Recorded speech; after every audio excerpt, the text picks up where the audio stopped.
with little or no effort at all. This is a aspirational term often referred to by Lazaris, that we can create more of what we want with little or no effort at all. And the mechanism of doing this is symmetry, meaning if we want to have a violent car ride, we put on square wheels. And it's questionable if anyone would ever drive a car if the wheels were square, because even at 10 miles an hour, it's a very bumpy ride. It also takes a lot of energy to drive a car with square wheels, and the rounder the wheels, right? And if we want to look from different angles, the more spherical the shape, the more grace. In other words, you don't get to little or no effort at all without balance. And balance comes from symmetry, right? And the sphere is the most symmetrical shape in existence because it can roll in any direction with less effort than any other shape in existence, right? And so grace, little or no effort, we're talking about a sphere, the most balanced, the most symmetrical shape in existence. Now, the sphere covers, the full process, right? The emotional sphere goes from all the contracting energy to the more neutral energy up to the peak energy and, back to the contracting energy, right? The planet, north to south, south to north, right? East to west.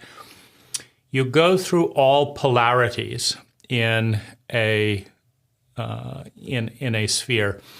The color wheel, of course, equally reflects each color in the probability field and the possibility field. Color, as you know, can be split into an infinite number of colors, as can any continuum, right? You can take the color red and you have to have a starting point because there's no clear beginning. When is yellow becoming red? When is orange becoming red? When is red becoming blue or some other color? What is that line? There is no line, right? It's an infinite continuum, and computers refract color into 256 million colors because they can, not because the human eye can tell the difference between 0001 red and 01001 red. I mean, you can't tell the difference, but a computer can tell the difference and has the compute power to refract 256 million, but it might as well be a trillion, or it could just be all one color, all one. And the sphere is also the resolution of the paradox, right? Because a sphere is one, and in that state it is completely unconscious, at least in terms of human consciousness, because human consciousness rests on the bedrock of language.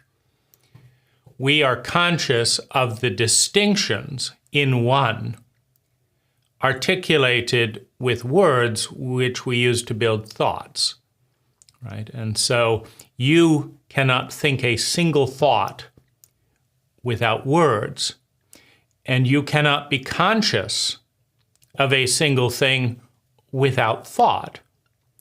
Now, there is another kind of consciousness that doesn't rest on words. We just don't know it, right? And we certainly can't communicate it to ourselves or to anyone else. If I ask you to communicate to me what that strange state in dreams or whatever before were, what was that? If you can't put it into words, you forget the dream,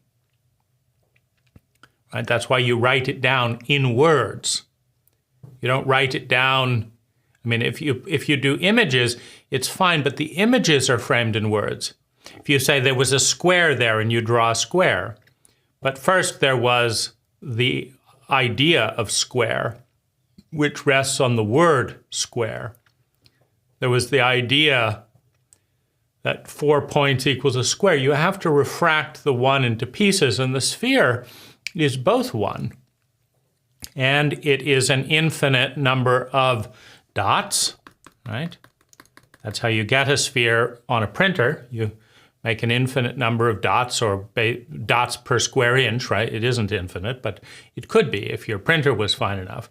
You also make the one with lines, with planes, right? When the spheres that concept synergy sell, the sphere starts out as a planed crystal, right? Sometimes an celestial, but more often a larger point with some additions. And then they cut off the top, right? So now you've got a square. And then they cut off the points, right? And over time, the complexity of the cuts, you get more and more cuts. First you cut 4, then you cut 8, then you cut 16, then you cut 32. And around that time, they start grinding, right? Because there's too many cuts to make. So you generate a sphere. You generate one with many, right? A sphere is both. It is the nexus between an infinite number of dots and infinite number of lines, and one. It's just one. In its one state, it's completely unconscious. In its infinite number of dots, it's overwhelmingly conscious. There's that dot at 1.6 degrees. There's that, plane at this thing. There's this. It's 3.6 millimeters. It's right. And it becomes unamazingly, or it becomes amazingly and overwhelmingly conscious to the point that the human mind cannot keep up with it.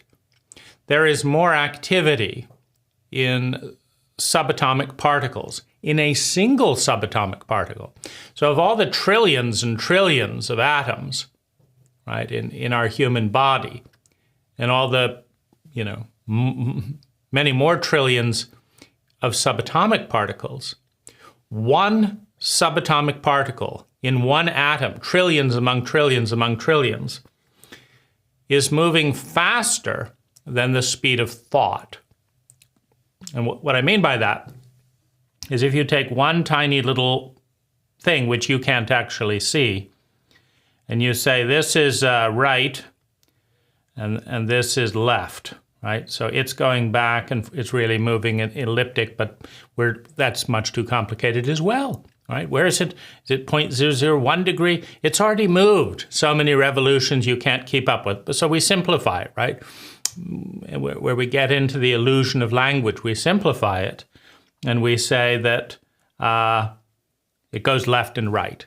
It doesn't, but the reality of its movement is too complex for a human being to track. The reality of the movement of one subatomic particle in one of trillions of atoms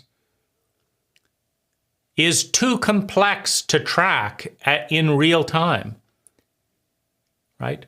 So we create an overlay, a dumbed down map. We say left and right, as if that's real. No, it's just a map of reality, a very crude one.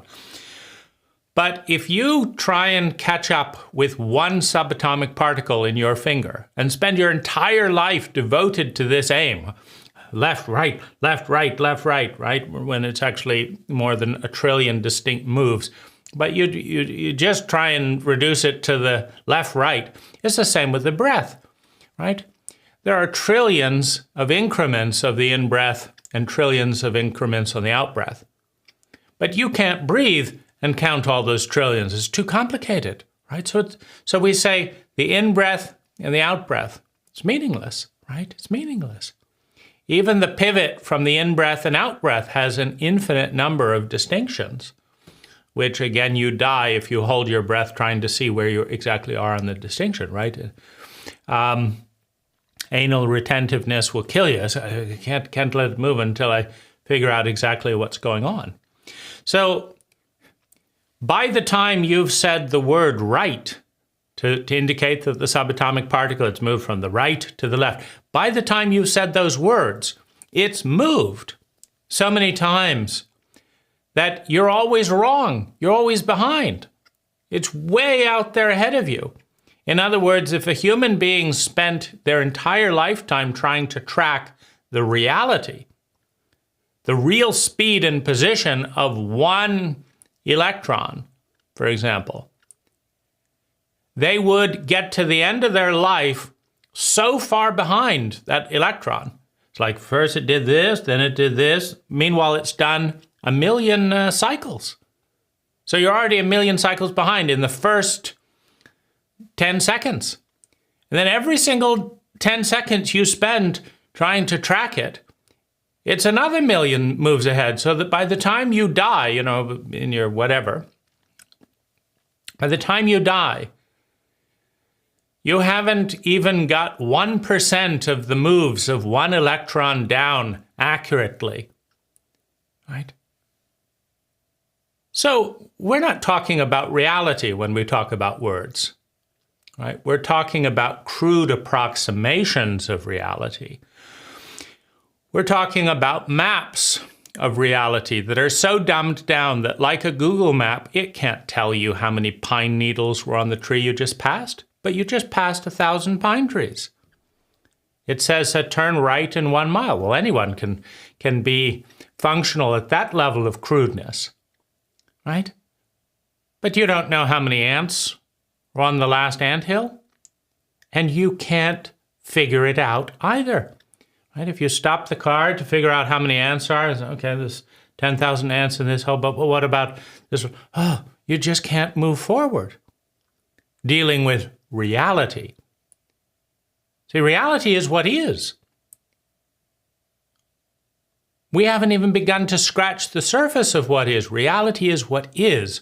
Words map an idea of a tiny part of reality, not in real time and not in real space, right?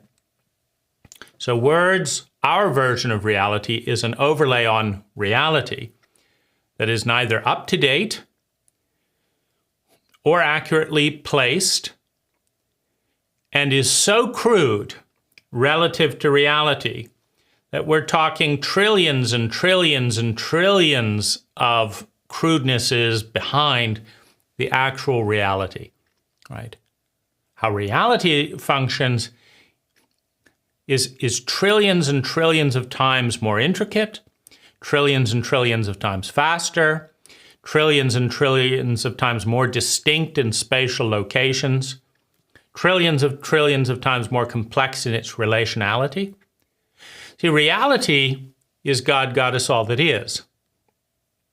Now there is a mind, there is an awareness that is capable of doing that. It's just not in words. It's not a human mind, human consciousness cannot do it. So, when we're talking, like it's good to know that we're not dealing with reality. We're dealing with 1/trillionth of a late version of part of reality, right? We're 1 trillion times too late, we're 1 trillion times too simple, and we're 1 trillion times incomplete, right? That's just measuring 1 electron in 1 atom in your whole body, right? What about the electrons in this pine needle? What about the electrons in this bit of grass? What about this butterfly? We can't even begin to digest this information. And so Lazaris is, of course, interacting with our map of reality, right? It is true, quite technically, that we are map makers. In order to have a thought is a map. It is a late, simple, crude, largely inaccurate version of a small piece of reality. It is a smooth, crude map that is out of date. That's what a word is. That's what a series of words are. And so we're in that reality. We're in the reality of maps, where we're discussing we're discussing how well bits of maps relate to bits of other maps, really, because we're never actually dealing with reality, right? But we have the idea of a sphere, which is not a sphere, right? That's a map of shapes. But of course, the shapes are not the word sphere, right? The word sphere isn't a sphere, right? This is not a sphere either, right? Even if I could draw symmetrically, it wouldn't actually be it, right? These are little pixels. They're creating the idea, right? So we're deep into maps within maps within maps within maps, and we're all map makers because we all make this stuff up, and it's all late, it's all wrong, and right, so it is. But that's what we've got to deal with. That's human consciousness, and so we're dealing with Lazaris within the framework of human consciousness, referencing the maps of reality that they created with what? Symbols, not reality, right? Lazaris doesn't create reality, they create symbols, right? That come out and give us vague ideas, right? Too little, too late. So the sphere, though, is a useful it is a useful map, right? And if we're in the center, we have with little or no effort at all, right? If you're in the center of the sphere as the sphere moves, relative to a triangle, relative to a square, relative to a rectangle and all that, relative to all that, we have little or no effort. Now the asymmetries, now reality, right, all the processes and all the continuums can be spherically communicated, right? If you overlay the geometric map of reality onto, the word distinctions, you have things like heart, mind, and body. Those are just words, right? But they kind of approximate, a third of reality, or at least a third of the human experience, right? You have childhood, adolescence, adulthood, right? But you can also, because it's an infinite continuum, you can break it down as like, you can have perinatal, natal, preverbal, child, child distancing. In other words, you can have a watch and you can cut time into 12 hours. You can cut it into 24 hours. You can cut it into 98 hours. You can cut a watch into 2,988 hours. You just have to be able to see the markings for it to be relevant, right? You can cut time down into 298 million seconds per this or per that, right?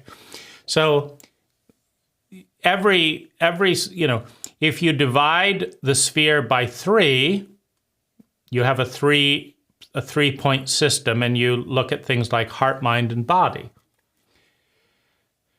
We like simple numbers because we can barely keep up with reality as it is within the framework of language. It's just happening way too fast. We take the elements: earth, fire, air, water. Why not, right? But, then the Chinese put in metal and wood. Okay, so now you've got to have 6 things, right? And of course, they're not real. There's no bit that you say, this is earth. You would say, well, that's a bit of copper, a bit of that. Well, it doesn't work, right? Then you've got the periodic table. You can divide things into there. But since everything is created by combinations of other things, right? What about all the fusions that come out of the periodic table, right? So but the one thing that I think is useful is we understand that the idea of grace is with little or no effort. And we understand, like, if you're trying to balance like let's say a 10-foot pole, right? You have the ground here. You have a 1-ton, 10-foot pole of steel, right?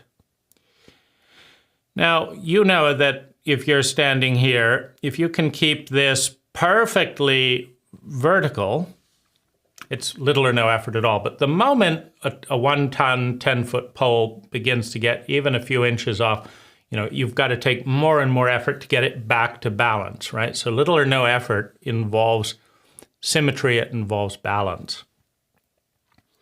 So you can start to see, right, and comfort a smooth ride, grace, you can think of it as a car tire, right? If your car tire is nice and round and then you chop off this bit, every single time you get to this portion of the tire, it's going to be bumpy. Ooh, nice and comfortable, boom. Ooh, nice and comfortable, boom. And none of us have symmetrical tires, right? We go through happiness, we go through discomfort, we go through anger, we go through criticism, and then we come to joy and doubt, and boom, right? And it explodes up in our face, right? I don't know how to deal with that. We get an idea, it's so easy. We start working on the idea, that's so easy. We get the idea half done, and then boom, the idea blows up. I don't want to talk about it. I don't want to work on it. I just can't. I've got to go on to something else. Start a new idea, and boom, right? The pattern repeats, and it's not a symmetrical pattern. Right? We get to this age, and boom, we hit this age, and it all blows up in our face, right? Because family systems are not symmetrical. They're asymmetrical. Cults or cultures are not symmetrical. They're asymmetrical. Right? People are not symmetrical, they're asymmetrical. When I give you something, you should count it and value it at this, but when you give me the same thing, it's worth almost nothing, right? So that's not symmetrical, right? But you watch people. You watch people, right, in relationship, and, things get counted differently when they're flowing this way than when they're flowing that way. Right. And you have asymmetries with positive and negative bias. You said this nice thing, you said that nice thing, you said that nice thing. So that's 3. But you said this wrong thing, you said this bad thing. That's 1. No problem there. The 3 is going to win out, right? No. Right? We're not built symmetrically. We're not built gracefully. That one thing is going to rattle around at 10 times the intensity of all these 3 combined. Right? That's why John Gottman, when he does predictive marital sessions, he does 15 minutes of video with a couple and has a 95% chance of saying, will they be together in X number of years? How does he do it? Well, one of the things he does is he measures how much critical feedback there is and how much positive. And what John says is because the negative bias statistically is 5 to 1. Meaning if you say 1, you do 1 negative comment and you do 1 positive comment. It should be equal. It's 50-50 if you'll stay together. It's just not how it works. The reptilian brain, being more active in a traumatic culture, overemphasizes the negative 5 to 1. So in order to break even, you've got to do 5 positive things per 1 negative to break even in a marriage. Right? So that's the way it is, right? And, it's useful to understand that the rational brain or the mental brain has one function, and that is to predict the future. That is we don't run faster, we don't see better, we don't hear better, we don't do anything better than many of the other creatures on Earth, except predict the future. And we predict the future, right, by running simulations and probabilities, like John Gottman, to a point where if you see this, this, this, and this, which is a small sliver of reality, it's not real, it's just a map of reality. You see this bit of data, 15 minutes, you're going to be divorced within 3 years, 95% odds. And here's why. It's not the ultimate why, right? Here's the symptom, right? Or predicting based on contempt, right? If there's contempt in a relationship, it doesn't usually survive, right? If there's this, it may or may not, but if there's this, it's probably not going to, right? So, so these are things that, you know, so we're not symmetrical. And medicine is what heals. Healing is what restores wholeness, right? So how are we sick? Well, we feel separate from God, Goddess, all that is. We're not whole. We feel separate from one another. We're not whole, right? So the areas we're whole are the areas we are spherical, if we use the geometric overlay. The areas we are sick, the areas we're not whole, are the areas that we are half wheels. Like, this is not a whole tire. And when you drive in that tire, you know it. And when you live an asymmetrical life, you feel it, you know it, it hurts a lot. And the faster you go with a half tire, the more violent your life is. Right? When your tire is designed like this, you may, okay, I'm gonna just slowly go slow. Just don't do too much, my head is hurting. Ooh, okay, that's nice, that's nice. Ooh, it's coming, isn't it? Ah. Yeah, let's just rest here a little bit. Let me recover, right? All right. Have a few drinks, right? There's one fucked up tire. Ooh, you know, this is hard to get off. When you're flat in the ground, you've got 10 tons of weight on you, right? From all your childhood trauma and all that, right? You got to get the thing up on this point of the wheel, but just to get moving again. It's like, ooh, you know, okay, let's give it a shot, right? Up, oh, now it's up, it's great, right? Moving along, oh, it's going good. We're coming to that point, aren't we? We're coming to that point. Oh. Now, one of the interesting asymmetries, right? Because, well, let me just finish the thought. If you want to give medicine to this tire, how's it sick? How is it diseased, right? It's asymmetrical. You've got to provide this bit here. That's the only way that this tire gets more graceful. But the medicine itself is asymmetrical. What do I mean by that? Well, if you take away this bit, it's just as sick. Medicine must be toxic, right? Because if you have this bit here and your doctor comes and says, I know, here's what you need. You need another one of these. You need another, you know, just let's have a dually, right? 2 wheels side by side, but they'll both be in the same rotten, position. So you've got 2 wheels that are half, right? This is usually what our cult does, right? Oh, you're miserable and depressed and you finally bought a house. Buy another house. You'll have 2 houses to clean, 2 houses to do this, and then it'll be wonderful, right? It doesn't address the bit that isn't being addressed, right? So the medicine must be a toxin that balances a toxin, right? A toxin is anything at an exaggerated dose that becomes asymmetrical, right? So it's asymmetrical, it's 1 point on the continuum, and it's at a point where it ceased to be nourishing. You can take chocolate cake, right? Wonderful, wonderful, nourishing food, right? You take a bite, ooh, I love it. Take another bite, you love it. Buy around 3 big bites of rich chocolate. Ooh, this is rich, right? But you finish the slice because you can't let anything go to waste. There's another slice there. There's a whole cake there, right? So you have enough. By the time you've had 3 or 4 pieces of chocolate cake, it has become toxic. It's sickening. It's nauseating. You're starting to feel pimples, right? It's just feel achy all over, right?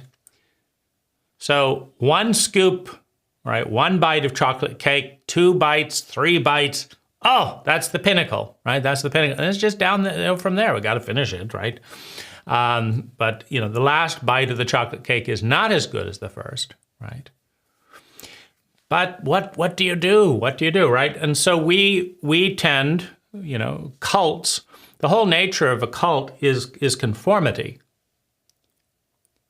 Well, if the conformity is we all eat chocolate cake and chocolate cake's a good thing, well, you just eat more and more chocolate cake, right? So it's not going to be able to provide the medicine. What's the medicine going to be for too much chocolate cake? Right? Maybe electrolytes and water, right? Maybe eating nothing. The counterpoint, right? So you ate too much, now eat nothing. And so the medicine is a toxin, meaning if you've eaten nothing for too long, eating nothing some more is going to be toxic. But the medicine is the opposite of what's currently there in a way that balances the system. Right? If you're cutting down too many trees, what's the medicine? Well, plant trees. If you want an ecology that's filled with clean air and all of that, right? As a little aside, I've done a project called Carbon Neutral and Carbon Negative that estimates that in a Western lifestyle, according to the best data available, we're going to put 1,500 metric tons of CO2 into the atmosphere.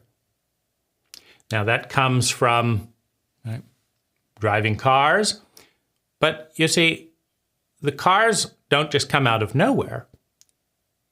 How does one person put 1,500 tons of CO2 into the atmosphere?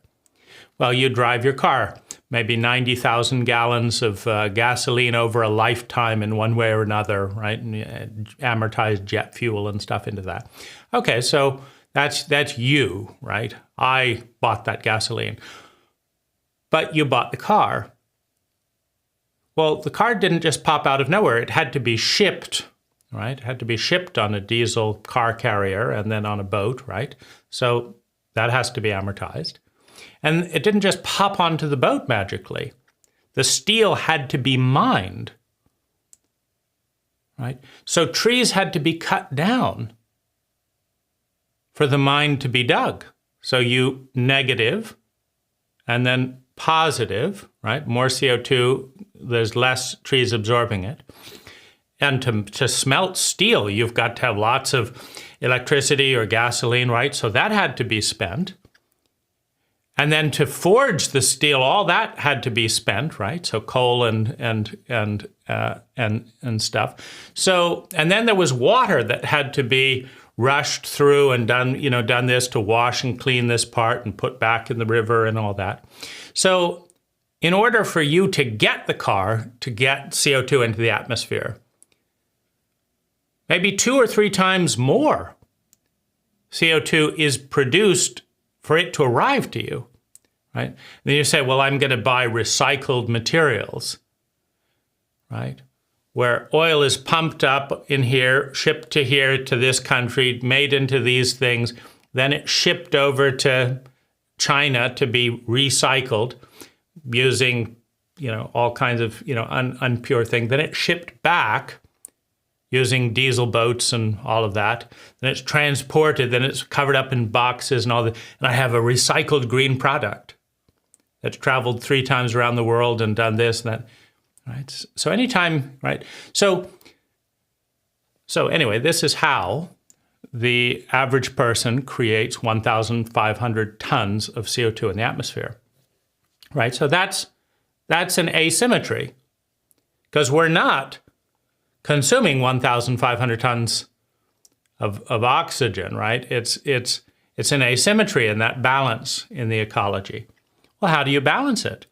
Well, if you plant 1,000 trees that last for 100 years, if you plant 1,000 trees that last, well, redwoods, right, over their time can, one redwood can over a lifespan, one of the old redwoods, 1,500 tons of CO2 taken out of the atmosphere.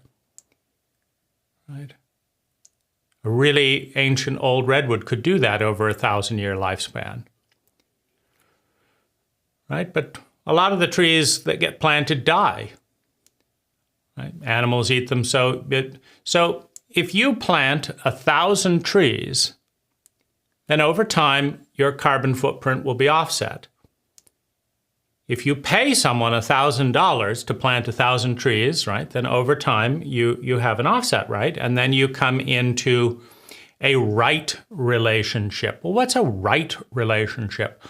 Well, where does these things come from? They come from wheelwrights. What are wheelwrights? Well, you look at this, shape here. This is not right.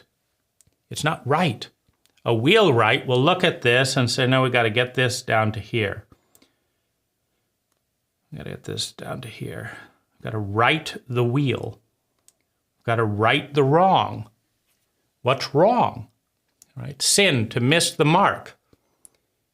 Right? A wheelwright makes the wheel right so you have a smooth ride. It's wrong to put 1,500 tons of CO2 into the atmosphere and not plant a single tree.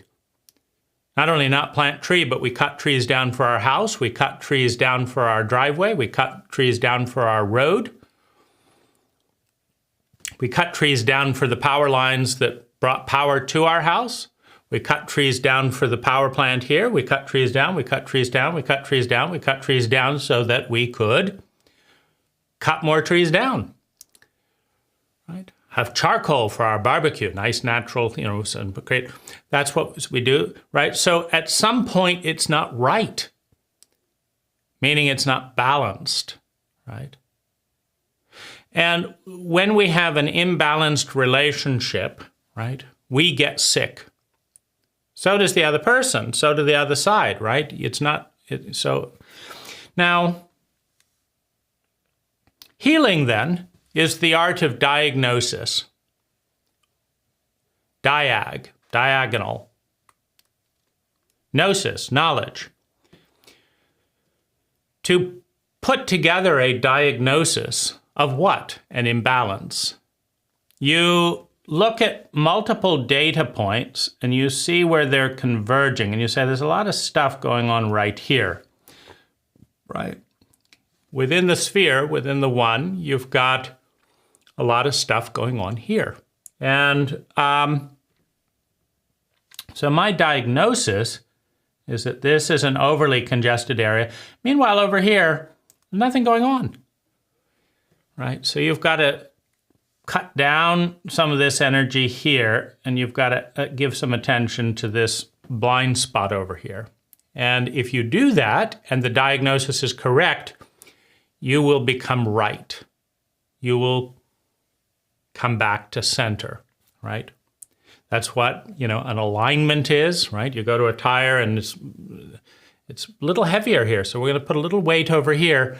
Now it spins in alignment. Now it's no longer rattling things because we've found the imbalance and we're balancing it, right? So we've learned a couple of things, right? That grace is about the sphere, that nothing we say in words is real. It's just a crude map of reality that's late. We've learned that to become right, to do the right thing is to do the thing that rights the imbalance in what? A relay of energy, a relationship, right? You have energy going there, you have energy going there.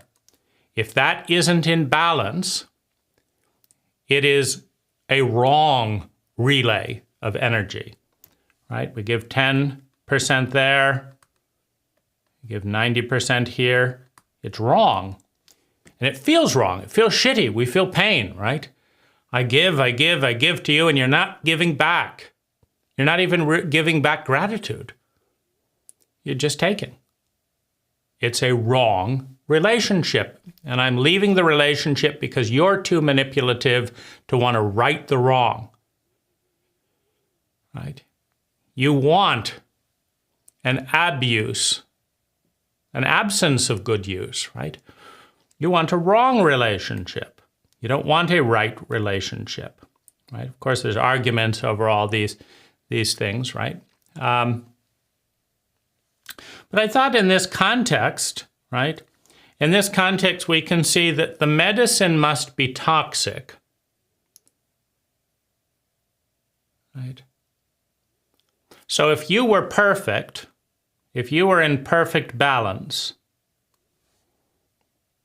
any medicine you took would be toxic, right? If you don't have cancer and you take chemotherapy, it's nothing but toxin, right? If you're anorexic, meaning you're dying of being skinny, and your doctor puts you on a diet of no food for 2 weeks or no food every Saturday, that's a toxin. If you're overweight, what does overweight mean? Well, I mean, it's a continuum, right?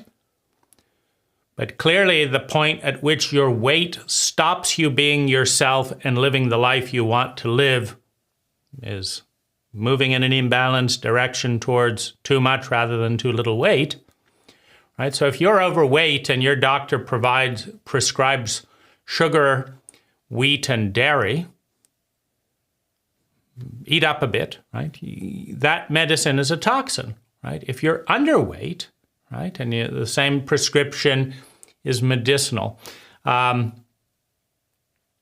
Izzard did some charity running, where he ran, I think, 1 marathon every day, and you can kind of see the confluence of toxicity and medicine, right? So we're bringing medicine. We're bringing the medicine of endurance in a somewhat slovenly culture that's just decided to just sit around and do nothing, right? So endurance running, right, is medicinal for people who are watching the endurance run on their couch. And yet, Eddie was burning so many calories in a day that the only way he could keep up the amount was to drink ice cream, right? So he'd run, drink ice cream, run, drink ice cream, because otherwise he was spending more calories than he was gaining, right? So that was the only thing he could find. Now, that's toxic. To drink ice cream for a sedentary lifestyle is toxic, right? But in that particular context, right? And so what happens, right? So medicine works that, right? You have 2 points of energy that meet at some place other than the center. And you have an interference pattern here. And it's a dis-ease, it's uncomfortable. Now the medicine is that which is gonna draw you towards the center. So in this case, you wanna move from this point to this point, because this point is the center. So the medicine is anything that creates a new interference pattern at the center and dissipates some of it here. Now, the complexity of this is that since we're all part of a very large number of cycles and patterns, someone who has been a caregiver their entire life and is now focusing on just them, right? So they've been sick over here, out of center. Now they're sick over here, totally self-absorbed. And they're missing the center in both cases. But there is an adjustment period, right? If you're too alkaline and have been too alkaline for a while, and you decide to drink more acidic stuff, there's an adjustment period. So you have to go from an imbalance here, swing with the pendulum, to an imbalance here, on your way back to center, right? But you have to start with an accurate diagnosis, because if you misdiagnose, you will give the toxin that kills the patient, psychologically. And this is very important to understand, because everyone and everything is medicine. I'm not balanced. You're not balanced, right? Culture is not balanced. right? So we have the center, the point of grace, the point of little or no effort at all, and then we have imbalance over here, imbalance over here, imbalance over here, imbalance over here. All around the circle, we have imbalances, right? We have American culture being too individualistic, imbalanced. But then we go over to some of the Asian cultures where, like, the kids don't even feel they have their own life, right? It's all about me, fuck you. No, it's all about mom and dad, and it has nothing to do with me. And so you have toxicities, right? You have toxicities in different cultures, right? So the medicine is going to be what brings us back to center, even though all these words are just maps of an underlying reality that's far too complex to communicate.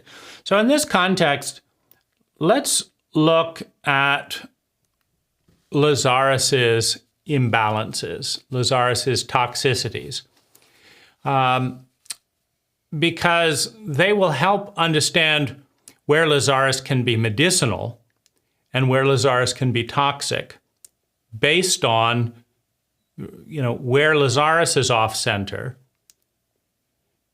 Because for something to be medicinal, it has to be off center in a way that balances something else that's off center, right? So in the polarity of you create your own reality 100%, you don't create anything.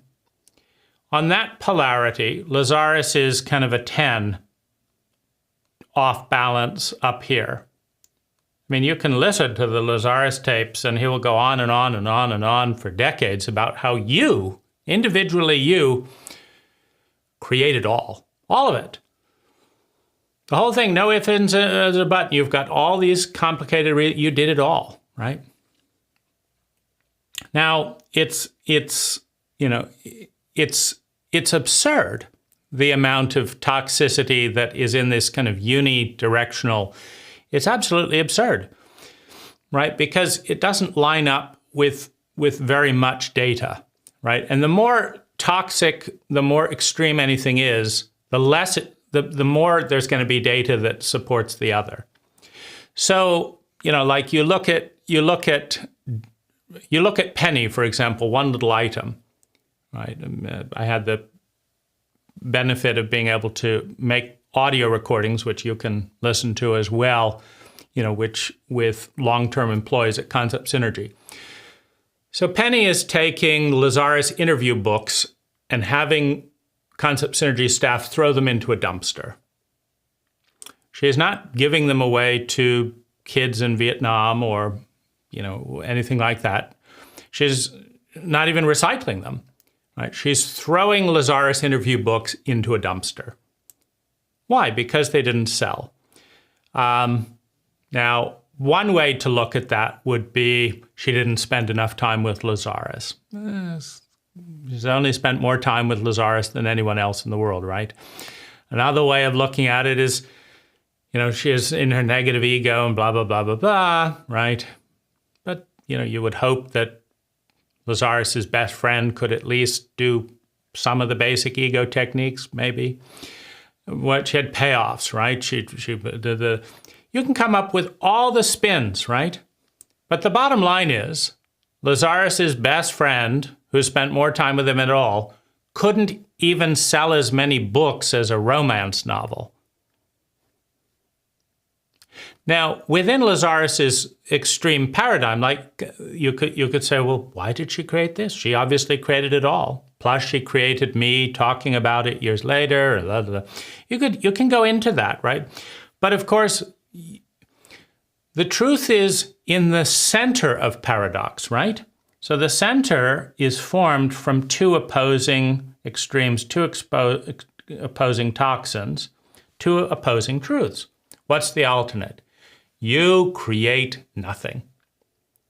So that would be like Ray Dalio, a wonderfully successful hedge fund manager that has sold far more books than Concept Synergy has ever sold, believes the exact opposite. So Ray Dalio has the most successful hedge fund in the world, multi-billionaire, philanthropist, and has sold more books than all of Concept Synergy combined. And he believes that free will is an illusion, that everything is predetermined. So he would be Lazaris' counterpoint, right? So Lazaris says, you created all, no ifs, ands, or buts. Ray Dalio says you don't have any free will at all. And both are true, right? The truth is in the middle, right? That's where the center is.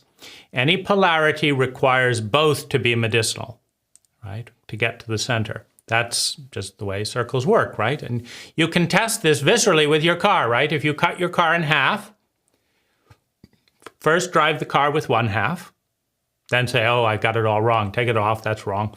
Put on the other half, right? You have to cut it with the bolts, so you have at least 2 bolts or, 3 bolts for each wheel, right? You got to cut it right, but put on the other half.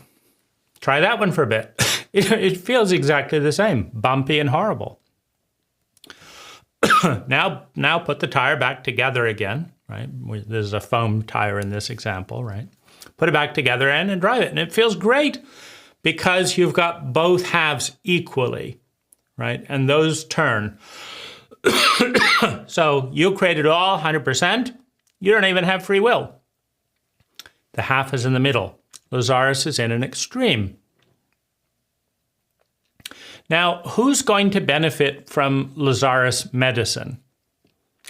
Someone who has it's never occurred to them that they had any impact on their life at all? Because if you listen to a little bit of Lazaris and you're down here, you will benefit as long as you're coming this direction. But what about up here? What if you keep going? If you get fixated on I created all, why did I create it all, you're going to be just as sick up here as you are down here. I don't do anything. I have nothing to do. It's pointless. What's the point? I can't do anything. What I create? Wow, let me listen to this, right? That's medicinal. It's medicinal to move from, this toxic extreme to center. But it is toxic to go all the way. Now, this helps explain a very interesting phenomena, which is that in power structures, which we have designed vertically in our cults, in power structures, you always find the most toxicity at the top of the power structure. Take the Catholic Church, right? You have plenty of people trying to be nice, better people, being a Catholic, whatever. Maybe you become a volunteer, like you're just a typical Catholic who's trying to be nice. At that point, it's almost entirely beneficial, right? Then you start volunteering a little bit. That's nice, right? By the time you're, Mother Teresa, who never had visions, doubting Jesus, beating herself, it's not good enough. By the time you're there, it's starting to be a little bit toxic. By the time you're the Pope, Ratzinger,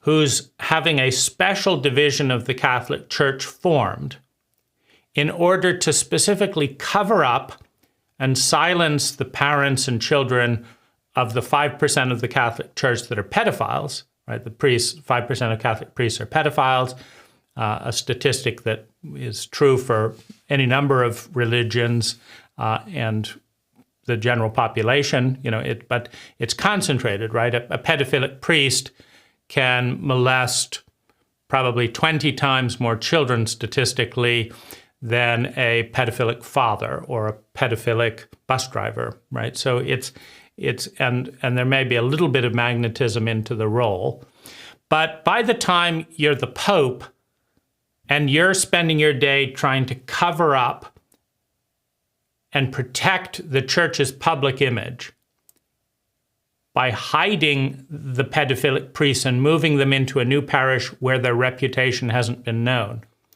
by the time you're up there, you're completely toxic. You've missed the mark so far from, aiming right, aiming true, that you're in sin. You're in the deepest sin at the head of the Catholic Church, right? And you're in perhaps medicine down here, right? And so this holds true, right? A good Democrat, right, who wants free speech and wants more this and wants gays and lesbians to be able to be married, they're generally quite healthy. By the time you become head of the DNC, the Democratic National Committee, you are so corrupt and filled with lies and bribes that you're deep into sin. You've way missed the mark, right? And so you have that dynamic, right? That the typical Lazaris friend who, oh, that's a nice expansive idea. There are channeled entities of this. Maybe I create a little bit of something, right? Oh, that's worth thinking about. That's almost always beneficial. That initial taste of chocolate cake is almost always beneficial. But by the time you've mortgaged your house to buy crystals at 10 times the price from concept synergy, so that you can create a better reality, right? And gone to every workshop and listened to what Lazaris has said at every line. And by the time you've done that, you are so sick that you don't even know that you're sick, right? And you're still not doing it good enough, right? Because you didn't do that. Oh, and there's this and this, right? And so there's a continuum from nourishing to toxicity. And the vulnerability of toxicity is in the extreme area of the source. In this case, Lazaris is the medicine and the toxin, right? Lazaris is an energy field that at certain doses for certain people is medicinal, and for other doses in other situations is toxic, right? And so if we explore this, so we can see like Lazaris is a 10, you created all, he's a 0 at the world did it to you. But the data is pretty clear that it's about 50-50. Lazaris can try going to an orphanage where the parents haven't touched the orphans for the first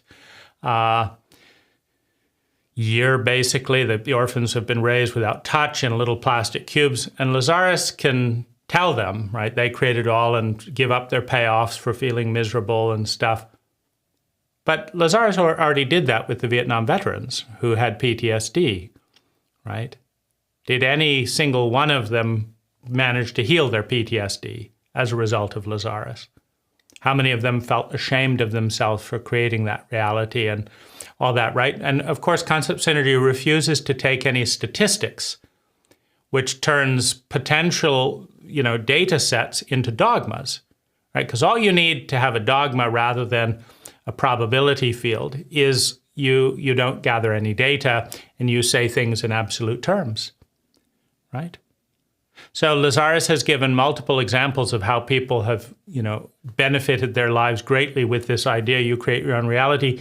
But Lazaris has never given a single example of the other side, which is all the people who feel shame and inadequate because they're trying to do the Lazaris techniques and they're not working, and they feel that it's all their fault, right?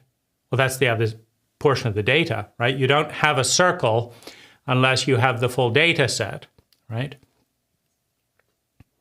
Right? It's very easy for me to say, well, look how important it is to look at these ideas and, this is a wonderful channel. But the data, right? The data, for whom am I going to be medicinal? For whom am I going to be toxic? Humility suggests there will be both. There's going to be some naive person just discovering metaphysics and just discovering reality that says, fuck this, I'm not doing metaphysics. It's all too scary. And they're going to shut down any growth exploration for 20 years because this all was too much to handle. For them, it was toxic, right? And then there's going to be someone else who's felt shame and rage and frustrated about concept synergy's bullshit for years. And this is going to let them let it go, right? Because finally someone gets it. They can let it go now, right? For them, it's going to be medicinal, right? But if I want to lie, I'll only give half of the data, right? Not, right? And that, and in some ways, the channel and comments will reflect a bias in data, because here's the conundrum in the design. Lazaris preaches gratitude. Lazaris preaches you create your own reality. You, not me, you, that you create your reality. Lazaris preaches you've got payoffs in this. Lazaris says don't blame and go into your negative ego. So there's plenty of self-centered Lazaris friends, that would want to diss all this out, right? Fuck you, Dane, you're in negative ego, do this, whatever. The only trouble is they're trying to support Lazaris. But how can they do that when they're doing everything that Lazaris says not to do? Blame other people, not take responsibility, don't be grateful, be negative, have bad give your power away, right? So if they really, really believe in Lazaris and they disagree with everything's being said, they're kind of stymied by Lazaris. And it's kind of, right? Whereas someone who doesn't believe in Lazaris can criticize Lazaris easily, because they can say, well, all that's bullshit. All that's, we need more data. This is a truth-telling. So there's all this different stuff, right? But the reality is that any pattern of energy is going to be toxic or less than ideal for some people some of the time, and it's going to be medicinal for some people some of the time, based on where they are. Even a very, very centered thing. Like, have you ever gone to one of those fucking Buddhists where you're in massive amounts of pain? You don't know if you're in the right relationship. You're near to hit your car. You're just, you need to make a big change now because you're way out of balance. But you don't know what's going on. You don't have a good map. You go to some fucking Buddhist, right? Well, just accept things exactly as they are. Go fuck yourself. I don't want to crash my car. I don't want to be abused when I go home tonight. Go fuck yourself, right? Because you're way over here. And what you need is someone that explains how you got there and tells you how to get here on your way to get back here. And the Buddhist is just sitting there in the center, pretending that you're in the center, and you're not, right? You're 9-point-something alkaline and desperately need acid or you're going to die. And the fucking idiot is talking about accepting all things, right? That's toxic. That Buddhist will kill you, right? Because they're balanced, but they're pretending that you're balanced and they're behaving as if you're not, right? Like if your blood is bleeding out at 1 quart an hour and some fucking Buddhist gives you a accept all things. No, you want that person in the ambulance, get you to the hospital and bleed it, put some quarts of blood in you, or you're dead. That's the way reality works, right? The Dalai Lama would be useless in that type of situation. So would Lazaris, right? And so you need different types of medicine at different times. And you need to understand, right? This is what's fucked up about the whole thing, right? I'd love to be having these conversations with people, right? Where are they, right? We have a cult that likes media, right? So the whole thing, Lazaris having intimate friendships with people on cassette whom he's never met is bizarre. So let's look at that at the next level of toxicity, right? So on one point of the continuum would be you only interact with people, right? So up here, 10 would be you'd only interact with one person at a time and say that these words only apply in this moment and they only apply to you and they're not absolute. They're just relating to you at this moment, at this time because of this, this, and this. And here you would say that it's totally personalized. It's totally, it's not recorded. It's not used at a different time. I mean, imagine trying to have medical prescriptions on tape 30 years later. Right? Here's the doctor. He's saying you need more blood. That was 30 years ago when I had an accident that I lost 6 quarts of blood. So yes, that was the medicine then. But don't listen to a tape of the doctor saying that and give me 7 quarts of blood today when I've got too much blood, right? So on that continuum, Lazaris is probably a 9. He does do maybe a 9.5. I would give Lazaris in the extreme there, because he does talk to people from time to time on his terms for a few minutes on something, but he puts tapes out that are viewed and listened to by any number of people. A highly narcissistic person will listen to that tape. A completely self-abnegating person will listen to that tape. A child will listen to that tape. A grown-up will listen to that tape, right? When I was 12 years old, 13 years old, 14 years old, 15 years old, lonely, traumatized, depressed, with PTSD, dealing with my parents' violence, and watching my siblings get hurt and my parents getting a divorce, listening to Lazaris's bullshit about me creating my own reality was not entirely medicinal, right? What do I do? Go to the room of beliefs. Okay, they're still screaming. Go to the room of beliefs, right?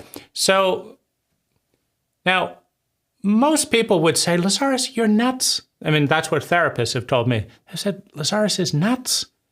He's telling a traumatized, shame-based 13-year-old that he's responsible for his parents' divorce? What kind of a sociopath are we talking about here? Right? Well, the highest resonance to ever touch humanity, therapist. It's the highest resonance ever touched humankind, and ever will. No. This isn't a high resonance. This is stupid. This is abuse. You felt shame and inadequate, didn't you? Yes, I did. You felt helpless. Yes, you felt shamed. By who? By Lazaris, right? So extreme toxicity in that context. But what we're looking at in the imbalance is, right, data shows you can't have more than about 3 or 4 intimate friends. Lazaris has, thousands of people, and he's telling them all to put their friendship as their spirituality as the highest priority. Not for Lazaris, right? Lazaris is 1% of his energy invested, puts out tapes that you have to buy to be friends with him. But for you, it should be your highest priority, not Lazaris's highest priority to listen and deal with his impact on you in your life right now. It should be your priority, your highest priority, right? So there's another imbalance, right? Lazaris says, make your relationship with your spirituality, and by the way, we are the main source of your spirituality if you listen to us, your highest priority. But we will show up once a week and charge you $600, or once a month to charge you $600, and we won't answer your question. We won't make you our highest priority. So you have another asymmetry. So you have the broadcast mode versus the real intimate in the moment mode. Lazaris is a 9.5 on that continuum versus only. And then you have you make us the highest priority. That's a 10. And we'll make you the 1% priority. So you make us the 100% priority, we'll give you 1%. That's an asymmetrical prioritization. Now that's the romantic relationship that I will leave in a heartbeat, right? I know that a good romantic relationship requires both people to elevate it to put it in the top 20% of their prioritization. Now, I don't want to begin a relationship unless I'm willing to put it in that position. And I don't want to be in a relationship where someone else puts it in the bottom 20% or the 30%. There shouldn't be more than about a 15% gap, unless you want pain and loneliness. between the priority you put your relationship in and the priority your partner puts the relationship in, right? That's just the way it works. That's what I've found, right? You don't want more than a 15% gap. And ideally, like if you put your romantic relationship first and work a life around it, they need to put your relationship with them first. Or it's going to be incredibly painful, lonely, and unsatisfying, and you won't be able to reach the potential because they'll sabotage the relationship to get a little job bonus. Oh, but I got a bonus. Yeah, that's great. You got a bonus. How is that deepening our love? Right? You've already got enough money, right? You're in search, you've elevated having extra money over a deeper relationship. Well, we're not on the same page there, right? So, buy our cassettes or you can't deal with us, but you put us as the highest priority. We've got 10 to 1. So you've got lots of toxins, right? Lots of extremes that are going to be highly toxic for some people and highly medicinal for, that's a hard one to find. Lazaris says that they have multiple energies. Come on, Lazaris. You're only putting 1% on the relationship at the moment. Maybe do 100 channels and have more intimate relationships and balance that the other way. And don't charge anyone you want to consider a friend, right?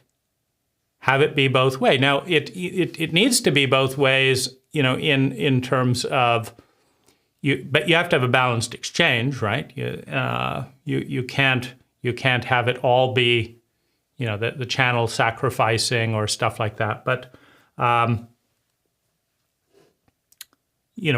but certainly in prioritization and respect, and let's talk about what you want to talk about, not just what I want to talk about, because there's another area Lazaris is in an extreme. Lazaris talks about what they want to talk about, when they talk about it, where they want to talk about it, 99% of the time, for a fee that they want to charge.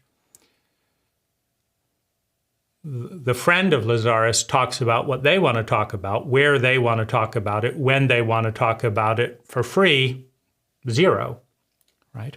So Lazaris talking about what they want to. So that's a relationship where every time your wife brings up a topic, you say that can wait. We'll see if you get the mic in sometime in the next year in magic time. Just keep the money coming, and then. Meanwhile, we're going to talk for 6 or 7 hours, even if you get the mic, about what we want to talk about. And if you don't get it, well, just talk to your higher self about it.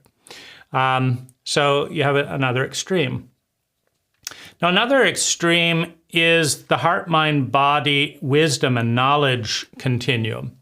There is a tremendous amount of blindness culturally about the importance of body knowledge. I would say, go to the extreme to say that the United States cult is 99% numb, ignorant, and in violation of the truth of body knowledge. And you can see this in the discrepancy between talk therapy and the somatic therapy that actually works, which never even occurs to talk therapists, right? That, in other words, it's supposed that if you can talk about something, it can be cured just by talking about it, which is an absolute lie. It's ignoring vast amounts of the data. Well, Lazaris, I would say, is a 9 in dealing with things mentally rather than physically. And you just look at that. He says, sit here and listen to these ideas, right? 90% of the time. Now a little bit, go stretch, you move your body, get your body so that it doesn't completely fall asleep, and then come back and listen to us talk. But where's the weeping? Have you ever heard Lazaris weep? Have you ever heard Lazaris cry? Have you ever heard Lazaris talk about the depth and intensity in intense language, right? It's always in the gentle, we love you, but, so Lazaris is a 10 in cerebral ideas. He's a 2 to 3 in emotional warmth. and he's a 0 in physical animation and engagement, right? You don't get to dance with Lazaris, you don't get to dance at a workshop, you don't get to shout, you don't get to talk with, so you've got that extreme, right? Lazaris is a cerebral idea person with a nice emotional overtone and doesn't even have a body. That's pretty imbalanced, right? So mind, leading, heart, secondary, body, nothing. Now this toxicity is an exact mirror of the cult's toxicity, right? So you're not engaging physically in relational in dynamics, you're talking at a cocktail party, at a lecture, right? So Lazaris is mirroring the cult's toxin in that area. Next, you have the individual versus the group extremes. So the group extreme is we're all a group, we're all one, we're all part of Lazaris friends, we don't have our own homes, we merge all our own things, we talk about it all together, we see what their impact is, we're one, whatever. And it's all about the group, and we talk about ideas together and all that. So that's kind of the group extreme. And in its extreme, it is, of course, toxic. Now, the other extreme is we don't have any show of hands. We don't we don't encourage you to connect with other people. Don't tell other people of your special experiences. We're here for you. We're here to have your personal, private experience of Lazaris and this and that, and don't engage and do this and that, the other, and don't talk about business here, and don't do this and don't do that. Basically, don't engage with the community or see and be seen deeply in the community. Lazaris is about a 7 on that, maybe 7.5, right?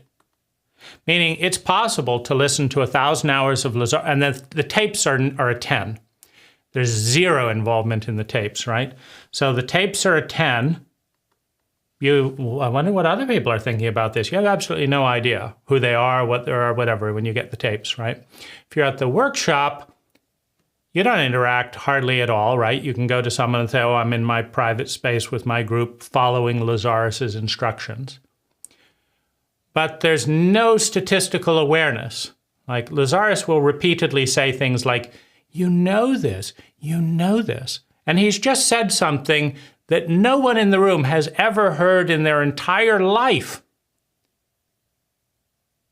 That's less than a 1% view in the whole ecosphere of the cultures, right? Meaning of the entire planet, less than 1% of people are believing this, or even heard of it. And you've never heard a single person in your whole life say anything about this. And Lazaris will say in a straight face, without asking for a show of hands, he'll say, but you know this. You already know this. And it's like hypnosis. It's like, I didn't know that I knew that until you told me. You told me something I'd never heard about. And then you told me that I already knew it. I mean, so, but this is part of the theme where you look around, did everyone know this? I didn't get the memo that that this and this and this equals that and this and this. I didn't, am I the only one that didn't know that?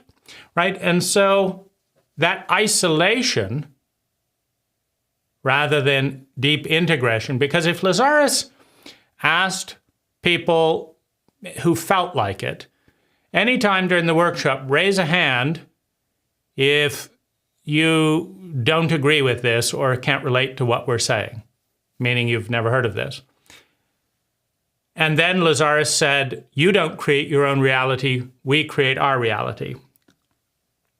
Then you might see 70% of hands going up this and that and the other, and you realize, no, of course, nobody's ever heard that before.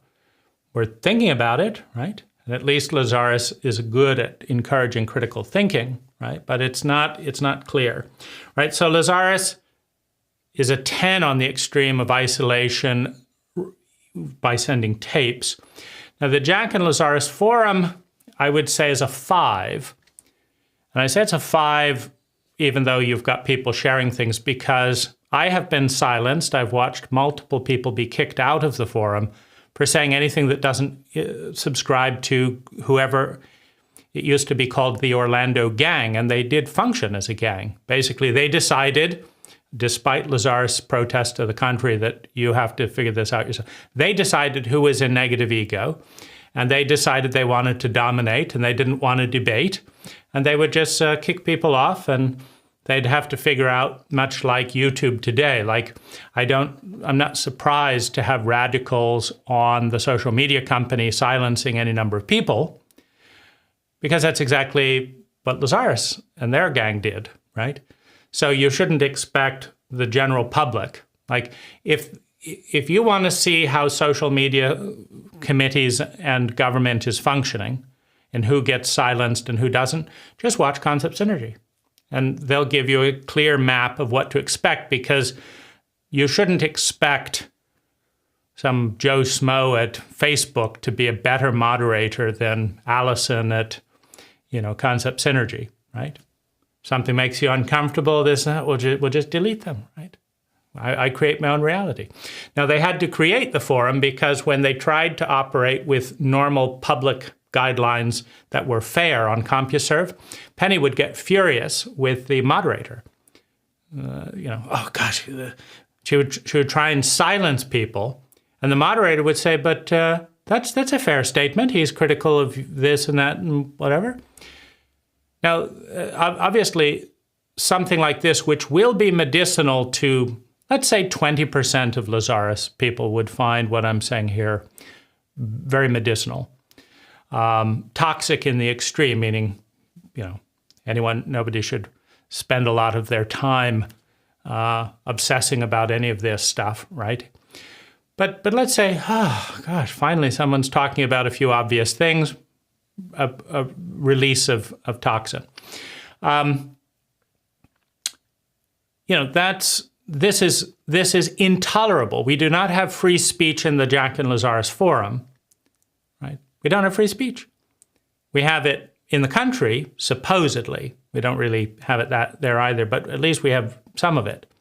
We have more free speech in the United States than we do in Concept Synergy, is what I'm getting at. So we have a more totalitarian regime, right, nestled around Lazaris and Lazaris friends. Dominate.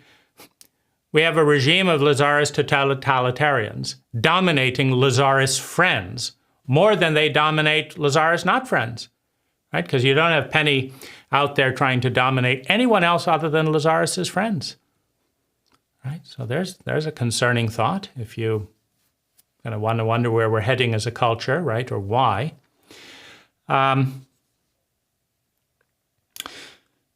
So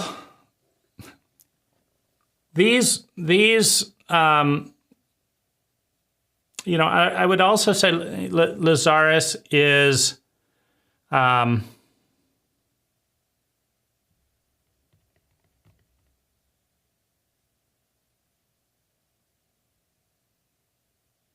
I guess high on that same continuum, because there's lots of different ways to slice this, but high on the continuum of telling people where they are. This is your life focus. So Lazaris will tell you what your life focuses are, right? Lazaris will tell you create your own reality. Lazaris will tell you what you know. Lazaris will tell you what you chose. Before this lifetime, you look down on the physical world. So Lazaris is telling you all these things that there's plenty of data that supports the exact opposite. But Lazaris will tell you what it is. But Lazaris will listen to what you say about, Lazaris doesn't listen to what you think about Lazaris's reality even once, right? Even in the community questions, which is a very, very rare event because the relationship is so imbalanced in that area. Lazaris talks and people listen. People talk and Lazaris doesn't listen, right? So even in the community thing, every single time I've bothered to submit questions, 20 or 30 questions for Lazaris and the community guidelines, Lazaris will never answer even one of them. 20 questions every 5 to 10 years? That's the, and of course in the Lazaris forum, Jach answers one question. Let's have a 20-question thing, and then we'll answer one question. Well, that's a politician's dream, right? We pick the questions we want to answer, right? The president can't do that in a journalistic format. They have to answer the question the journalists ask, or they have to at least publicly lie and ignore the question the journalist asked. But Lazaris doesn't even attempt to answer the questions that he doesn't feel like answering. And concept synergy doesn't ask Lazaris the questions they don't think they want to hear answered, right? So you have complete domination of the communication exchange. And so these extremes are going to be toxic. For example, if you were raised by two narcissists who never listened to what you had to say, who every time you talked about the truth, they tried to shut you down, they had effective legal control, they bullied you, this and that, and you got Lazaris not listening to a thing that you say and doing this and this and that, the other, and telling you that you're creating it all, that person is going to get sick. But more importantly, they're going to get rid of Lazaris. And it is important to note that probably about 98% of the entire population that has ever been exposed to Lazaris has taken a small dose and rejected Lazaris effectively. Meaning I meet the vast majority of people that I meet who have any awareness that Lazaris ever existed, like, oh, I went to a workshop in the 80s. Well, why didn't you go to another one? Moved on. Meaning they didn't accept Lazaris' statement that Lazaris is the highest resonance of the universe, that their techniques work, and Because the people that moved on, it's not like their lives are working amazingly. They may or may not be working better than Lazaris' friends' lives. It depends on a case-by-case basis. But their lives aren't working amazingly. So if Lazaris' techniques were really, really effective, they'd all be doing them, right? I would be doing more Lazaris techniques if they were effective. I'm not doing more Lazaris techniques because I've found the sliver area. There's a sliver of area, like within the whole, circle. There's a sliver of the area where Lazaris. It's about, I don't know, let's say 15%. There's 15% of areas in my life where Lazaris is medicinal. And there's any number of areas where Lazaris would be or could be toxic if I attempted to digest more than the few bites of chocolate cake, right? Now, interestingly, Lazaris has never done this analysis. Thankfully, he has had the decency, I think, to say that he's not for all people. But that is a little bit crazy-making. We're the highest resonance to ever touch the planet or whoever will touch the planet. We know more than you do because we're not of your set. Our techniques work. We love you more than you could know. But we're not for everyone. Really? Everyone couldn't use a little bit of things that worked and no one? No, we're not for everyone? You want to have a failed life with and then resonance is the ultimate creation. We're the highest resonance, that's the ultimate creation, but it's not for everyone? You want to have a miserable low life? Fine, go work with those other teachers, right? And that snootiness permeates the upper echelons of concept synergy in the Lazaris community, right? Well, if you really want the ones, the way to go, you've come to the right place, right? This is the real deal here, right? No, Lazaris exists on dozens of continuums in extreme asymmetry of thinking, of talking versus listening, of dominating versus attuning, right? Of never apologizing for anything. I don't think Lazaris has apologized for one thing in their entire existence, despite even getting cancer diagnosis is wrong. Well, you have other people on the opposite side of the continuum that are just as annoying. Oh, I'm sorry I disturbed you. You're not disturbing me. Oh, I'm sorry. What do you, stop apologizing for existing, right? So we have that demographic that's toxic on the one side, and then we have the demographic that will not apologize for the slightest thing, no matter what. Oh, we got your cancer diagnosis wrong as the highest being of the universe. Oh, well. Right. And I think that's also gets us to the most damaging and asymmetrical toxicity in the Lazaris relationship. And that is the continuum, where down here you have someone who's highly responsible, right, who creates their reality. Right? So what does that look like? That looks like Lazaris saying, we create our own reality. You're an illusion. We take full and total responsibility for our impact. If anything doesn't work with our techniques, that's on us. We chose to work with you. We chose to sell them to you. If they don't work, that's on us. Right? We've got payoffs.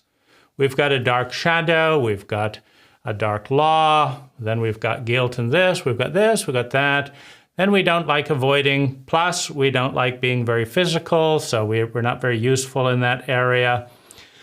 We like to talk a bit cryptically, so of course that's not going to be very useful in your daily life. We give relationship techniques that clearly don't work if you just look among the people who are friends of Lazaris and their relationships, right? They're just as messed up as anything, but that's us, right? We can be useful from time to time, but if anything doesn't work, that's on us. We create our reality, so we're just not going to create friends that wouldn't be benefited by Lazaris. We're just not going to do it, and that's on us. So if you're here and we fucked up, sorry, we shouldn't have taken you as a friend or a customer because we didn't do it right? And we decided to spend tons of our workshops talking about esoteric this and esoteric this. You don't even have your debt paid off. We're done. What can we say? And that's just the way it is. I mean, we're not perfect. We're channels. Channels make mistakes, and that's the way it is. Now, on the other, and obviously there'd be a certain toxicity in that, right? But that would be a 10 on the other side. Now, the 10 on this side is you, not us. You create your own reality. You didn't have a good experience at a Lazaris workshop. Why did you create that? What are your payoffs? You have negative ego. You chose this before you were born. You did this. You did. Then we'll pile on Jach the channel anytime someone complains in any way about their experience with Jach or whatever. Jach will put it out to show how ungrateful they were, right? And Jach doesn't apologize either. He takes a good cue of Lazaris. When Jach said that you buy this 10 times overpriced crystal, but what you'll get is a magical note from me. But then they piled up. Jach didn't want to get round to writing his notes. And then he just sent the crystal off and he said they'll come later. But then they never did. Did Jach apologize? Did he offer a 20% refund? Sorry, I didn't get around. No, he just Jach doesn't apologize. Lazaris doesn't apologize. Right? I don't think I've ever heard Jach apologize in his entire life. I've never heard Lazaris. Right? So no apologies. It's all about you. You create your own reality. Our techniques work. We're the high resonance. You're obviously lower. Well, what can we say? Now, can you imagine? So Lazaris is a 10 up there. Can you imagine a single marriage functioning? Well, unfortunately, it pairs up very nicely. You have the subhuman, shame-based, I'm a mistake, it's all my fault.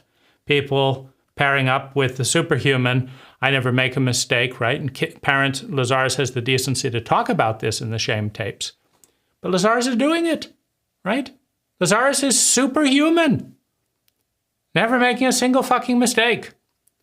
Despite his mistakes. The Gulf War doesn't look like it's going to happen. We're just the highest resonance in the universe. Up. You chose differently. You know, it wasn't on us. We thought you were going to create your own reality differently, but you didn't. So you get a war. So this is a huge imbalance, and I think it's for people with shame-based authority figures, which is what we mostly are in this culture. I think this is one of the bigger dynamics. So what to do with all of these toxicities? Well, I think if we understand that everything is toxic in some situations for some people some of the time. If you're about to fall over to the left and someone pulls you to the left, that's toxic. You're going to fall over. If you're about to fall over to the right and someone does the same thing, pull you to the left, you stand up again and they saved you. It's contextual. So Lazaris is what Lazaris is.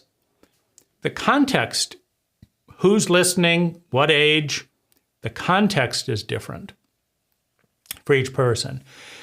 Now, if I think the area that Lazaris does everyone a disservice is by stating that he's the highest resonance to ever touch the planet and that his techniques work and blah, blah, blah, blah, blah.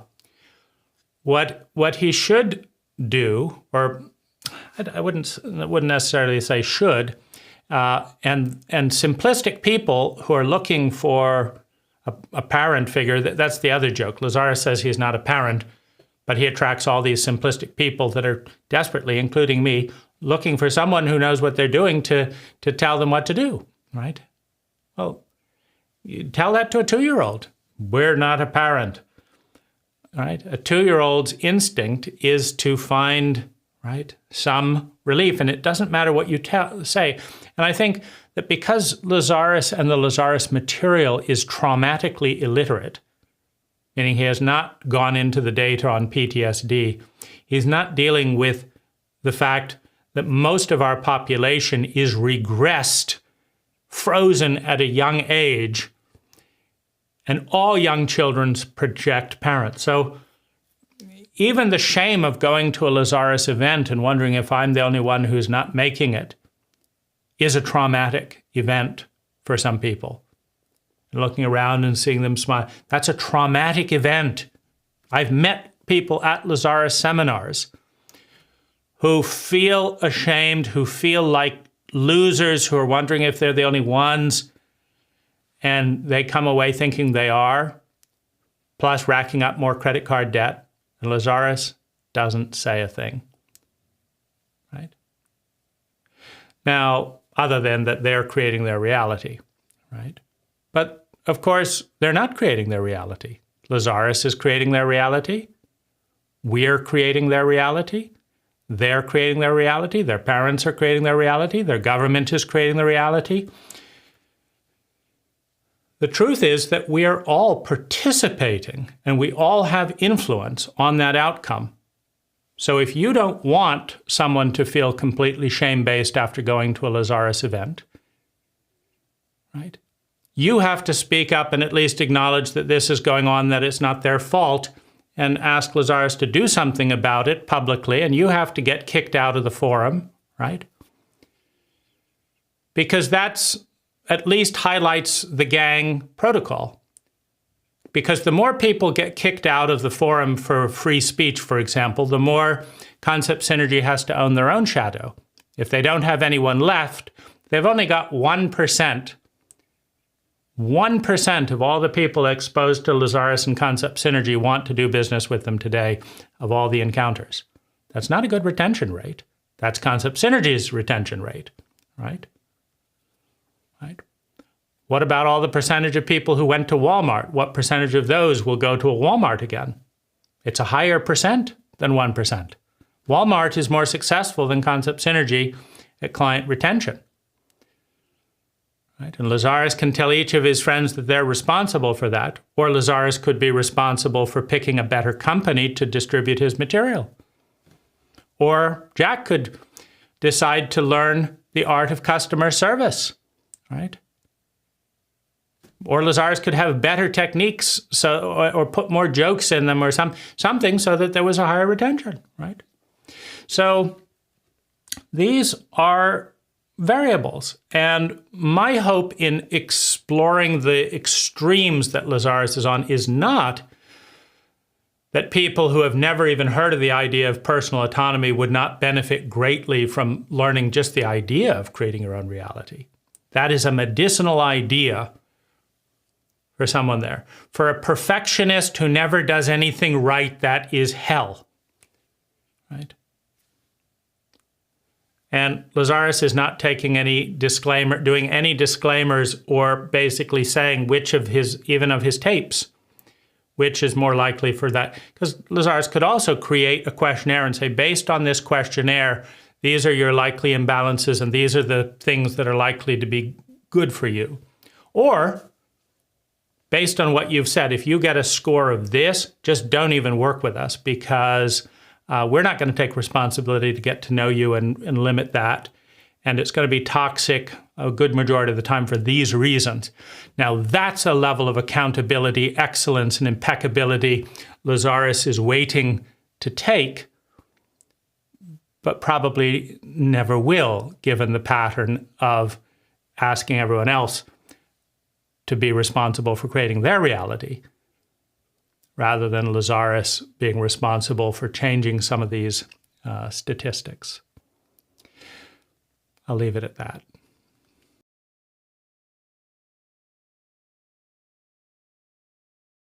One other continuum, just as an add-on without notes, I haven't gotten to all of them, but I do think this is an important continuum to track with Lazaris, because up here at 10 is, everything's great, everything's wonderful, our techniques work, world of miracles, all of that.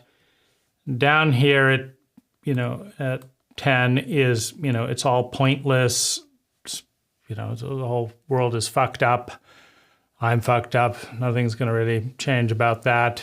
And it is interesting to note that both of these extremes are medicinal in some ways, at some points.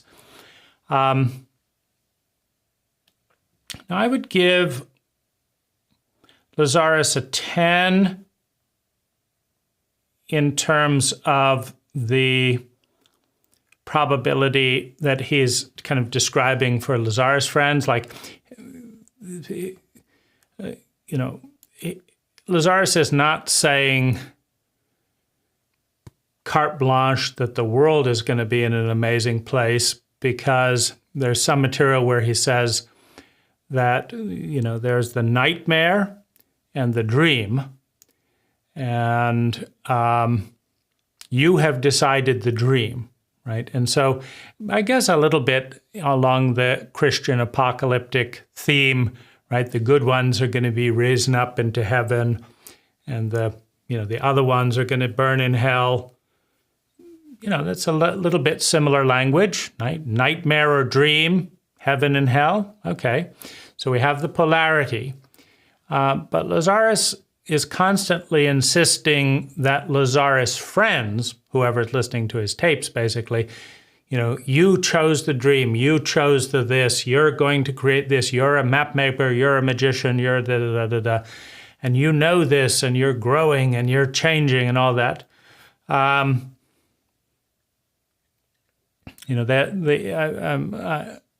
using the crisis tape as my fall asleep meditation at the moment. And so, Lazaris said, well, some of you may not think you're growing very much, but you really have changed and you're growing and this and all that, right? So I would say that if you're not a Lazaris friend, you may be heading towards a nightmare or a dream. But if you're a Lazaris friend, you are heading to high places, with the highest resonance on the planet that has ever been or will ever be. And you're an ancient one, a shining one, da-da-da-da-da. And down below you have your schmuck, you're worthless, it's all pointless. Now, I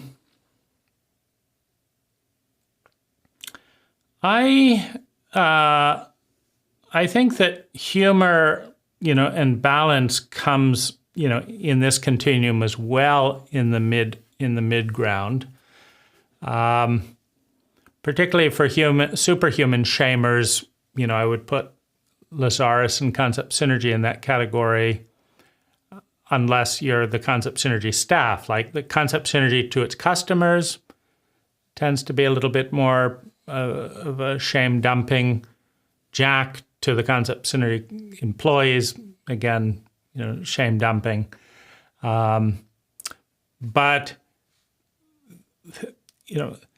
I think the amount of hyperbole, just our techniques work, this, that, the other, is creates a frame of reference that it's definitely kind of way up there, maybe 11 out of 10 in just how wonderful it will be if you just buy crystals, do these techniques, show up at our workshops, create maps and all that.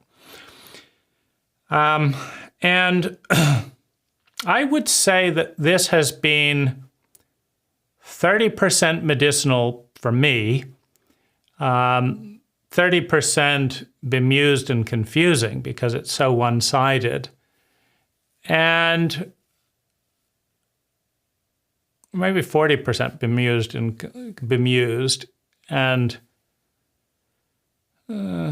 maybe it's more than 10% toxic. And I think what makes an extreme toxic is the lack of trust in something so one-sided. If you say to a company, the product arrived late, and their reply is, but did you see the new digital feature we added? Hey, I said the product arrived late, but did you see the new digital feature we added, right? That there's, when you get the manic avoidance of all data to the contrary, I think that's unnerving. And I think there's a little bit of a split between what Lazaris was talking when he was referencing the Pareto principle, the fact that, 2% of people are highly self-actualized and all that. And then he had, the politically incorrect, pivot to say, well, fine, you understand that in your consensus, but what about the people in this room? I.e. that only 2% of the Lazaris folk get it, including concept synergy. It's more uncomfortable, right? And so that's probably about right. I don't see any huge gap between a Lazaris friend and a non-Lazaris friend. Statistically speaking, I would rather have a relationship with a non-Lazaris friend than a Lazaris friend, because it bypasses an endless amount of probable spinning, and because there are plenty of very lovely people that are, never heard of Lazaris, and so, that's there, but that is the only time Lazaris has alluded to the fact that 98% of their friends are out to lunch, unconscious, blah, blah, blah, blah, blah. Because that means that 98% of his techniques don't work, right? If Lazaris's techniques can't change the base statistics,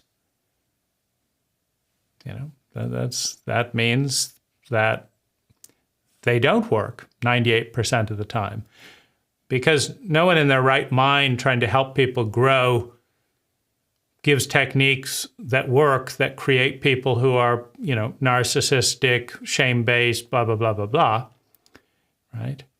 And if 2% of the world already is awake and successful and evolving, most of which have never heard of Lazaris, then what's the point of Lazaris, existing, right? If you have 2% within the Lazaris community and 2% without, right? So I think that that's accurate, but 98% of the time, Lazaris assumes by saying you, you're not bad people, you're this, you're growing, you're changing, you're map makers, you're this, you're that, and the other. And he's not just saying 2%. So I think that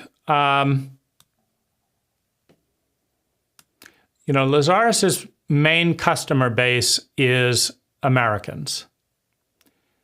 Now, he's done that by speaking only in English, which, as a channeled entity, he could presumably speak in any language. But he's made all of his material in English. And,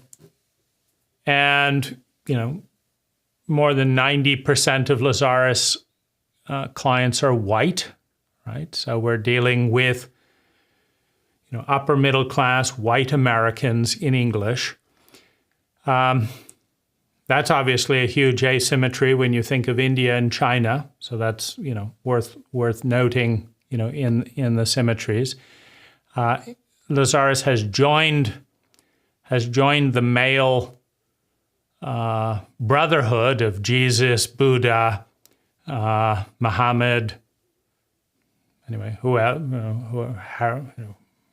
Rajneesh, whatever. Lazaris has joined the male brotherhood while talking about chauvinism. Actions do speak louder than words. But I think that's at least somewhat balanced by the fact that his best friend was Penny, a woman. But certainly it seems like it would be more in keeping with a we to actually channel to multiple people, a male and a female. But to this positive bias, where this is the new age. If we look at, for example, Ray Dalio's work on the rise and fall of empires and the speed at which that is happening, we find the Dutch Empire, I think, lasted a couple hundred years. The British Empire lasted a little bit shorter. The U.S. Empire is, began in the 50s. It's on the decline already, within 70 years. And the Chinese Empire is on the ascent in these rise and fall of empire continuums, tracked by a very successful, hedge fund manager who studied history and markets to make good decisions. These types of trajectories are relatively easy to spot and notice. And since Lazaris is talking to an American clientele,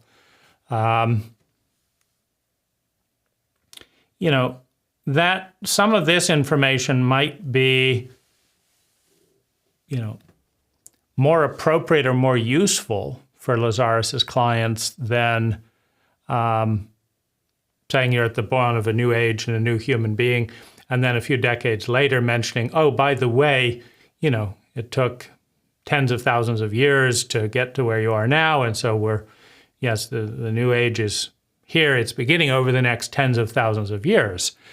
So there's a tremendous amount of, I would say, positive obfuscation and hype, which, is sometimes medicinal to get out of doom and gloom, right? But in my case, at least, it has led to questioning, distrust, and some cynicism, because it would be nice, of course, to be in a brand new age rather than in a divided country with increased school shootings, and have to think, gee, that's not really what I had in mind when I started prioritizing the relationship with Lazaris as we were entering the new age. These are new maps, right?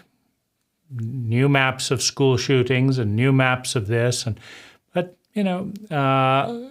some people think we're heading towards World War III.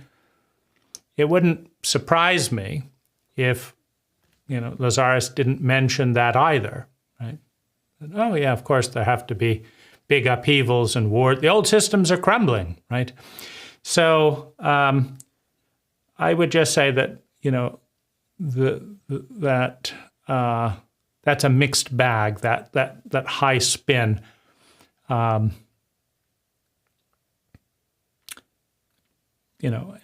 I guess more data in the form of a questionnaire and survey, et cetera, would show at different points in history, because one of the other things that's interesting is, like, this is my analysis of my relationship with Lazaris at this time.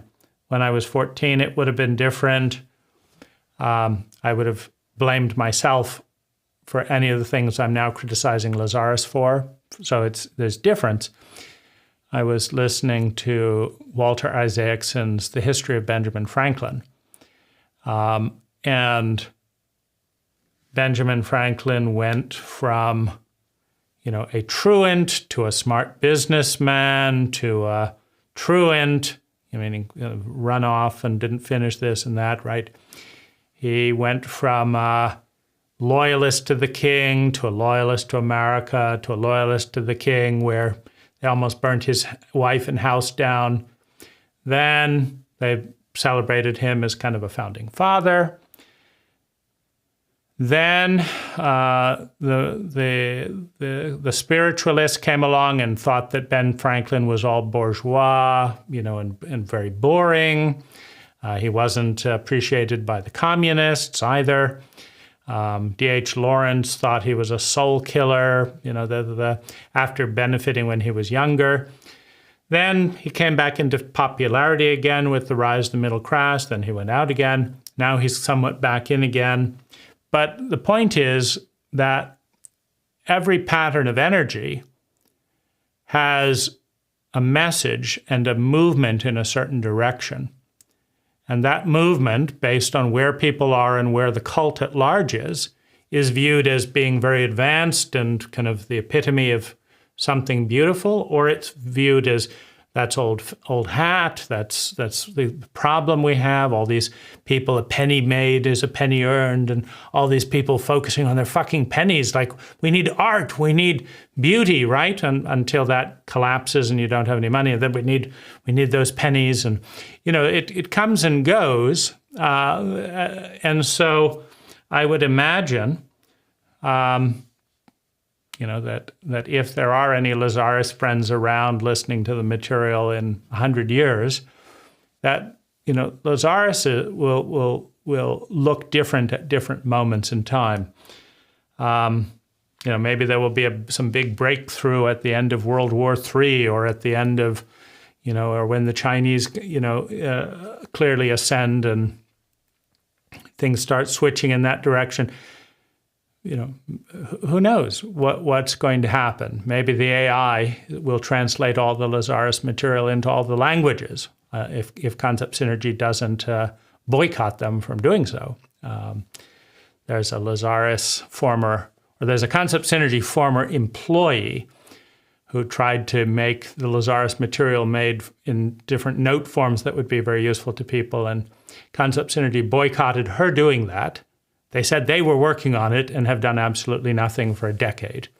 So that's the speed of growth and evolution at Concept Synergy, and so no doubt they will feverishly try to stop the AI doing anything useful, like liberating the material to every language, while busily continuing to harass their clients in their little monopoly. So, who knows? But it is generally, I think, useful to know that when you set a pattern of energy in place, which you do when you make recordings, and that's basically 99% of Lazaris is recordings.